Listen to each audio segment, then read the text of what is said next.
दोबारा से संसद की कार्यवाही शुरू हो गई है। पहले 11 बजे शुरू तो हुई, लेकिन हंगामे के चलते 12 बजे तक के लिए स्थगित कर दिया गया था और हंगामे के बाद एक बार फिर से शुरुआत हुई है। मेरे नाम के समक्ष उल्लेखित पत्रों को सदन के पटल पर रखता हूं। आइटम नंबर 3, माननीय सदस्य श्री रामनाथ ठाकुर जी। मैं आपकी अनुमति से आज की पुनरीक्षित कार्यसूची में क्रम संख्या 3 पर अपने नाम के समक्ष दस्तखत सभा पटल पर रखता हूं।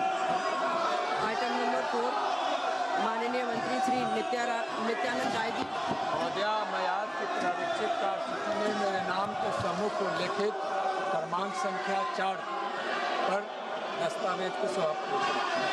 आइटम नंबर 5, माननीय मंत्री Shri SP Singh Baghel ji.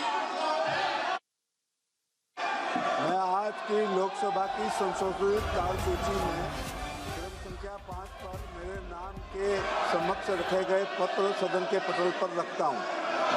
Item number 6, माननीय मंत्री श्री BL वर्मा जी। आदरणीय अध्यक्ष महोदय, आपकी अनुमति से आज की लोकसभा की संशोधित कार्यसूची में क्रम संख्या 6 पर अपने नाम के पत्र सभा पटल पर रखता हूँ। आइटम नंबर 7, माननीय मंत्री श्री बंटी संजय कुमार जी। उसी कार्यसूची में क्रम संख्या 7 पर मेरे नाम के सम्मुख उल्लेखित दस्तावेज सभा पटल पर रखता हूं। आइटम नंबर 8, वही चल तो रही है, लेकिन हंगामे के बीच चल रहे हैं। इसी बीच में आपको बता दें कि राज्यसभा की कार्यवाही महज 1 मिनट के अंदर स्थगित हो गई। 12 बजे शुरू तो हुई थी, लेकिन 1 मिनट के अंदर ऐसा हंगामा कि कार्यवाही स्थगित करनी पड़ी है। लोकसभा की कार्यवाही अभी चल रही है, लेकिन कितनी देर तक चल पाएगी, ये बहुत बड़ा सवाल है। हमारी संवाददाता ऐश्वर्या पालीवाल हमारे साथ जुड़ गए। ऐश्वर्या, लोकसभा की कार्यवाही पर कितना जबरदस्त इंपैक्ट पड़ रहा है? राज्यसभा की कार्यवाही फिर से बाधित हो गई है। लोकसभा हालांकि हंगामे के बीच में चल रही है, तो क्या यही स्ट्रैटेजी ऑपोजिशन की, सिर्फ हंगामा होगा? देखिए, बिल्कुल, क्योंकि कहीं ना कहीं विपक्षी पार्टियां जो हैं वो ये बोल रही हैं कि उनके जो मुद्दे हैं, सबसे बड़ा मुद्दा कि नीट पेपर लीक हुआ। सबसे पहले तो ये कि आप धर्मेंद्र प्रधान का इस्तीफा दिलवाइए, ये है जो कि विपक्षी पार्टियों का कहना है। दूसरा, वो कह रहे हैं कि कल जिस तरीके से लाठीचार्ज स्टूडेंट्स पर हुआ, तो इसका जिम्मेदार आखिरकार कौन है? अगर पुलिसकर्मी है तो वो जो पुलिसकर्मी है उनके ऊपर कार्रवाई होनी चाहिए। अयोध्या के अंदर जिस तरीके से चोरी का मामला जो सामने आया है, उस पर लेके भी कार्रवाई होनी चाहिए। तो हमने देखा किस तरीके से लगभग 40 मिनट पहले विपक्षी पार्टियां जो है उन सब ने स्पीकर, लोकसभा के जो स्पीकर है ओम बिरला, उनके साथ बातचीत करी। उस बातचीत के अंदर ये जो बात विपक्षी पार्टियों ने रखी सामने, वो ये है कि उनके जो मुद्दे हैं उनके ऊपर डिस्कशन होना चाहिए। लेकिन जब तक उनकी बातों पर डिस्कशन नहीं होगा, ऐसा लगता है कि विपक्षी पार्टियां लोकसभा के अंदर इसी तरीके का हंगामा करती रहेंगी। जी ऐश्वर्या, शुक्रिया आपका इस जानकारी के लिए। वहीं से पहले राज्यसभा की कार्यवाही जब 11 बजे शुरू हुई तो लगभग 6 मिनट तक कार्यवाही चली। इस दरमियान मल्लिकार्जुन खड़गे ने क्या कहा था, आपको सुनाते हैं। कल एक बहुत दुर्दैवी घटना हो गई और वो दुर्दैवी घटना में हमारे जो स्टूडेंट्स पेपर लीक और नीट एग्जामिनेशन के बारे में जो आवाज उठा रहे हैं, उनके ऊपर लाठीचार्ज किए, टीयर गैस किए, उनको मारा हॉस्पिटल में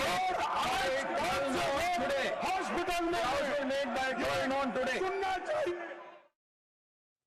और 12 नून पर जब शुरुआत हुई तो 1 मिनट के अंदर राज्यसभा की कार्रवाई फिर से बाधित हो गई।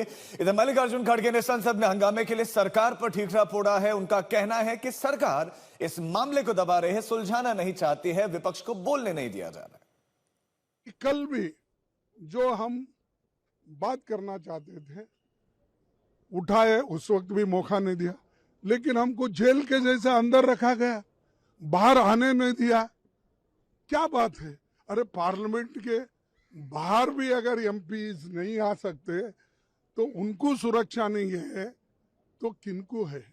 तो देश आज एक अराजकता के तरफ चल रही है और मोदी जी होम मिनिस्टर इसको कंट्रोल करना नहीं चाहते हैं और वो अपनी बात सदन में रखना भी नहीं चाहते हैं। इसीलिए ऐसे एटीट्यूड को हम कंडेम करते हैं। संसद के अंदर और संसद के बाहर दोनों ही जगहों पर माहौल गर्म है। संसद भवन के बाहर आम आदमी पार्टी के राज्यसभा सांसद संजय सिंह आज नारेबाजी करते दिखाई दिए। उनके साथ जो है आपके दूसरे सांसद भी मौजूद थे। नहीं, हमारे लोगों को वहां खड़ा होने से रोक रहे हैं, ये क्या तरीका? कभी मीडिया को भगाओ, कभी लोगों को भगाओ। ये कोई भारतीय जनता पार्टी का सदन थोड़ी है, उनके नाम पे अलॉटमेंट थोड़ी हो गया है संसद का। कल इतनी बर्बरतापूर्वक लाठीचार्ज हुआ, आपने देखा किस तरीके से नौजवानों को लाठियों से पीटा गया। हम नारे नहीं लगाएंगे।